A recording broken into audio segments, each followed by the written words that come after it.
I, 35-year-old female, threw away old photos of my husband, 44 male, with his late wife years ago. He just found out and he hates me for it. I met my husband 4 years ago and it was love at first sight. He was a widow and he had a daughter who is now 17. It was tough to deal with, I won't lie, but I wanted to be with him so badly that it didn't matter. We got married 2 years ago and we've had our struggles, I won't deny, but overall it was a very happy, love-filled marriage. At the beginning of our relationship, I was really jealous of his late wife. He had pictures of her around his home, his family loved her and talked about her all the time. It was tough. I was constantly comparing myself to her. She was beautiful, intelligent, and successful. She was a great mother, friend, wife, whatever you can think of. I did speak to my then boyfriend about these feelings, and he even took down some of the pictures later on in our relationship. Still, his house never felt like my home, as it felt like it was still hers. When we got engaged, we decided we would buy our own home and we moved in right before we got married. During the moving process, I found box after box of old photos and other materials. Photos of his ex, family photos, photos of them together, baby photos, everything. Some of these were even Polaroids. They were so old. They had been together for many, many years and had so much history together. I don't know why at that moment I snapped, but I did. I threw the ones with her in them away in the garbage. When we were putting photos up in the new house, I didn't put any of her except ones with my stepdaughter. There was a box of her things and I donated some of the items and threw the rest of them away. I even went onto the computer and deleted photos he had stored on there. At the time, I felt like I won maybe. I don't even know what I was thinking this would accomplish, but I did it. For the past 2 years, my husband hasn't noticed. My stepdaughter turns 18 soon. She's a very intelligent girl. She graduated early, goes to a top-tier school, and is very well adjusted for someone who lost her mother so young.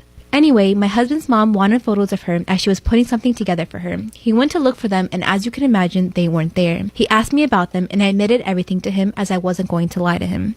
He is very angry at me, and he can barely look at me. I've asked him to go to marriage counseling, but he refuses. I'm 13 weeks pregnant, and I'm trying to manage the stress. He's devastated, not just for his daughter, but for himself. I know he loved his late wife very much, and if she was still here, he'd probably still be with her. He's been in tears half the time when he's speaking to me, and he won't sleep in the same room. I have tried to explain that I have felt guilty ever since and why I did it, but he doesn't care. He asked me what he's supposed to tell his daughter. Some of the material I donated/threw away were really important. I know that I screwed up, and I know that I need to make this up to my husband and his daughter, but I don't know how to. This was such a monumental screw up on my part. I've always been jealous of her, and I did not handle my emotions correctly. I have tried to track down photos of her by other people, and while I did find some from his parents and her friends, her parents died when she was young, and she was raised by her grandparents who are now dead. There aren't many photos of her out there. Because I told a story about my crazy ex-girlfriend and I'm a feminist, I have to tell a story about a crazy ex-boyfriend. Women will not only bear the weight of their actions today. We're gonna start with Tristan. How did we meet? Facebook. I was 17, he was 19, unemployed, and looking for a nice high school girlfriend who wouldn't see that as a negative because she's a child. But I want to preface that this was my second boyfriend, okay? And so I did not know that everything I'm about to say was not normal, so please don't hold me accountable. I was chubby. I did not get enough experience to know that this was not okay. He was super mean to me. He would tell me I was like really annoying. And then on top of that, he would take my allowance to pay for his gas and his cigarettes. Our dates mainly consisted of me coming over during my off periods to see him play like Call of Duty or to watch Cops. And like, I just sat there like he did not acknowledge me. One day we actually go out on a date, right? Which is so cool because it's not the inside of his house. And we go out to eat. Of course I have to pay for my own meal. Don't give him too much credit. Pretty sure I paid for his meal too. And we're on our way back and like I'm just so annoyed that I've basically just paid for me and him. I'm like, I'll make him pump my gas. He doesn't even have to pay for it, but I'll make him pump my gas so I can feel like he's a man. He goes and he pumps my gas. And right then, because the universe intended it, his fucking phone lights up. I am not the type to snoop. I don't go through my boyfriend's phone now. We've been dating 2.5 years. I've never done that. And I wouldn't have even known what this said if he had the fucking decency to hide his notification. But no, I got a full preview of this DM of a random girl who lived about 2 hours away telling my boyfriend, babe, I'm so excited that you saved up the money to drive up and visit me. I'm so looking forward to it. So yeah, I snooped in his phone after that. I didn't have much time because he was pumping my gas. But I basically gathered that not only is this cheating, but this is the embarrassing kind of cheating. Like, this girl isn't even fucking crazy about him. He just bothers the fuck out of her. And I guess the poor soul was annoyed or bored enough that she's like, yes, I'll meet up with you. So who's to say if anything would have happened? But what pissed me off is it was my fucking money. Who was paying for his gas? Me. So I would have paid for his gas to drive 2 hours to go cheat on me? Oh, and on top of it, he didn't even hang out with me all the time because he didn't want to use his gas. So obviously, I'm fucking livid. He gets back in the car and I said, Tristan, who the fuck is this? He's so stupid and bad at gaslighting. He's like, I don't know who that is. Oh, you don't know who that is? Yes, you know who that is. Because it's the girl you were gonna cheat on me with my money. Welcome to part 2 of my crazy ex-boyfriend story, Tristan with 2 fucking eyes. Tristan with 2 eyes starts to get really fucking bold and he's like, you know what? Yeah, I do know her. Yeah, I know her. And I've been talking to her because I don't feel enough love in our relationship. I don't know what came over me. I would like to blame it on the devil, but I don't think I can. I got so fucking pissed. I looked at him and I said, put on your fucking seatbelt, Tristan. And he said, I don't want to. And I said, Tristan, put on your fucking seatbelt because I want you to get the fuck out of my car and I want you to be at home. And he said, no. What did I do? I peel out of the gas station and I take my little Ford Fiesta to 50 miles per hour. I slam that brake and he goes boom, right against the fucking thing. And I say, Tristan, are you going to put on your seatbelt or are you not going to listen to the person who pays your bills? He put on his fucking seatbelt, obviously. And if you remember, I'm a senior, all right? So this is actually happening like a month before prom. I drop him off and I think, do I really want to go alone to prom? Do I really want to break up with my boyfriend because he's such a fucking asshole? And I decide to bring it up to him. I'm like, look, all right, like you're being so terrible and prom's coming up and like how am I even supposed to go with you? And you know what this fucking asshole says to me? He says, I wasn't even gonna take you to prom. And I said, what? You think I have a boyfriend? To go alone at prom? Oh, that's real fucking rich. Are you stupid? And he says, I didn't go to my prom. Why would I go to yours? And suddenly, paying for his cigarettes, paying for his gas, and going over to a dirty little room during my free period didn't seem all that appealing. So I broke up with him, obviously, because he's a dick. And of course, after you break up with a man, that's when he decides, oh, it's the one who got away. He would not fucking leave me alone. He messaged me on Facebook, Twitter, Snapchat, my phone, and then multiple other numbers. He would spill his heart, tell me how much he fucked up, how much he misses me, how he hasn't been with anyone else since me. And I say that because this went on for 4 years. And at some point, I had to be like, Tristan, I'm going to be honest. I really think you're kind of scaring me, and I don't know why you're so obsessed with me. I don't want you to message me ever again. And he says, I don't have to ever talk to you again. I just want to watch you. I just need you on my Snapchat and my Facebook. Look, I need you in my life. So even though I blocked him, I'm sure he's watching this right now. I loved church camp.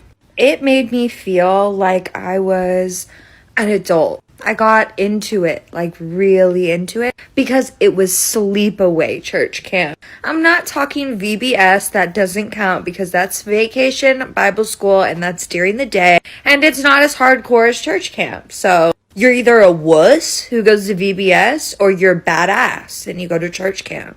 I also went to an amazing church camp, like the best church camp, because I had a mega church crazy rich pastor named Joel Osteen, the one who cries a lot and talks like, if you walk with chickens, how can you soar with eagles? Can I get an amen? And then he cries.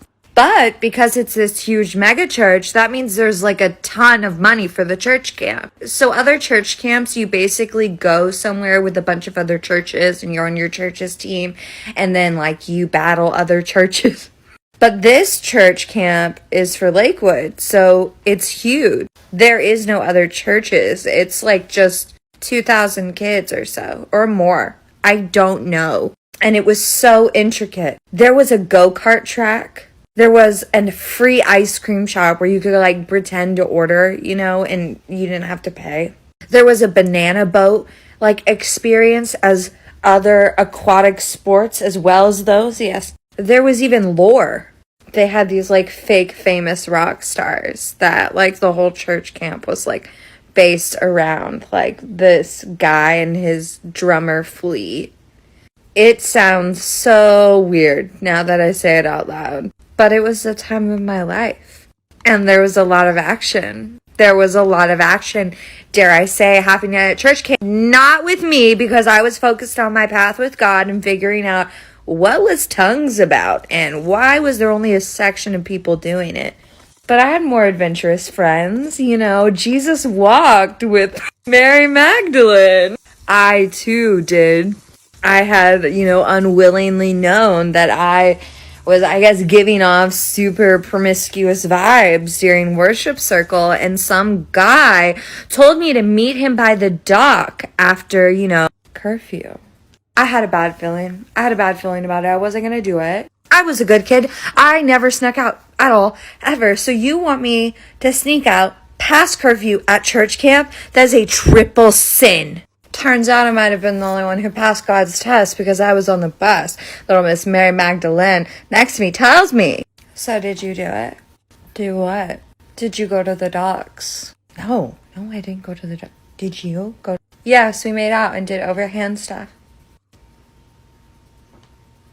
What? It was at church camp. It doesn't count. So this all takes place about 5 months ago, okay? Now, I really wasn't doing much on this day. I woke up, ate some breakfast, worked on a video, went out to lunch with my family. I was visiting my hometown for a little bit, so it was cool that I could see my family. And then later in the night is when everything takes a turn for the worse, okay? So one of my friends texts me, and he's like, yo, dude, what are you up to? Like, not much, just playing video games. Alright, can I come over? Like, yeah, of course. So my friend comes over, and he brings another friend with him that I knew. So he was like a mutual friend. I didn't really know him that well, but he was cool. So it was me and my two friends, and we went out towards the city, and we decided to check out this really cool abandoned office building. And yeah, when we were in there, nothing really too crazy happened. Checked it out. It was just like papers everywhere, and it's what you would expect from an abandoned fucking office building. But then we got bored and decided to leave the abandoned office building and just walk around the city. So we were just walking around the city, me and my friends, at nighttime, and not really the best idea because there's some areas that just aren't that safe. And of course, my friend takes a turn down a street that I know is not that safe, and I had that feeling where I was just like, you know, I just don't want to go down this street. Like, I should have listened to my gut and just kept walking forward and told everyone to like come with me, but I didn't. I followed my friend, and so did my other friend, and we started walking down the street, and this dude stops us, like literally like a minute into walking down the street. He's like, yo, you guys need anything? And immediately, like in my head, I know what he meant, like, do you want any like weed, anything else? And I was like, nah, dude, I'm good. And he's like, you sure you guys don't want any weed? And my friend's just like, nah, I already got some. He's like, you got any blow? And my friend's just like, nah, I don't do that shit. And I was like, damn, motherfuckers are really out here just walking up to random people being like, yo, you want any coke? You want any weed? But all of us said no, because we don't do coke, and I don't smoke weed that much. My friends smoke a lot, but they don't need it from a random dude on the street. And for some reason, this guy, I don't even know what to call him, let's just call him random drug dealer guy, got really offended at us saying no. And he was like probably 20 or 21, and he got mad. He was just like, why don't you guys want to buy any? Like, is it something like with me? Like, are you worried? Like, you don't gotta worry, guys. Like, he just seemed kind of mad. And I was just like, nah, dude, like, you're fine. I just don't do that stuff. And then he looks at me and he's like, you look familiar. And I was like, I don't really know why. Like, I really never come to the city. So I was like, I don't really know why I'd be familiar. He's like, do you do YouTube by chance? And my friends just look at me and they start laughing. And I'm like, oh, fuck, no. There's no way some random drug dealer dude just recognized me off the street. And I was like, nah, I don't do YouTube. Like, I said it as a joke. I was like, nah, I don't do YouTube. I wish I did YouTube. It looks fun. And I was laughing when I said it. So, like, it was clearly a joke. And I was basically saying, like, yeah, I do YouTube. And he's like, stop fucking with me, man. Like, I know you from somewhere, like that voice. And I was like, yeah? And he goes,